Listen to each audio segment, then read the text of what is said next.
所以观众朋友来看国际新闻，讲到美国纽约有一间供婴中心，说骗做是毒品工厂，有一个1岁外的查甫婴仔，伊去接触到毒品，所来死亡。另外，有3个囡仔去使着毒品，昏迷不醒。警方也伫咧这个供婴中心抄到毒品，2名负责人也互警方收押，因所犯的罪行，才有可能判到上重，要关几世人。36岁开托儿所的厝主曼德兹，和41岁的厝卡布里托，互警方扣手铐对厝内逮捕，因为因涉嫌互这间托儿所变作是毒品的分赃场。What do you want to say to the families?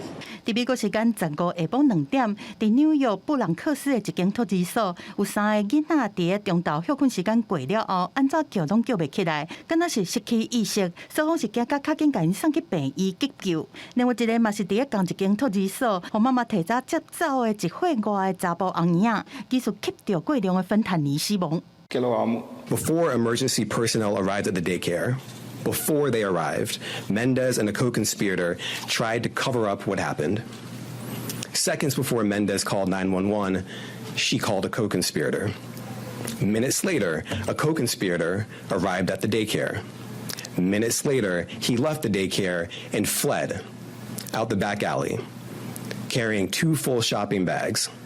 And all of that happened while the children, the babies, were suffering from the effects of fentanyl poisoning and in desperate need of help. 这间托儿所伫19号警方所查，就伫内面困中昼的所在，发现有重1公斤的毒品芬坦尼，含一台专门包毒品的机器。而伊佫一摆去敲揣，佫伫囡仔佚佗即区附近的涂骹，发现一个暗门，内面共款是藏8公斤到10公斤的芬坦尼毒品。The defendants' alleged conduct that led to those poisonings is unconscionable. It's inexcusable.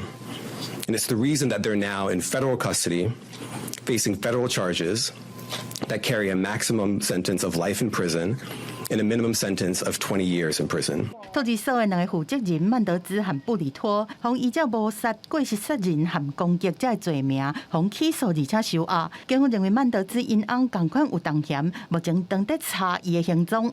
公司新闻新闻部的编译。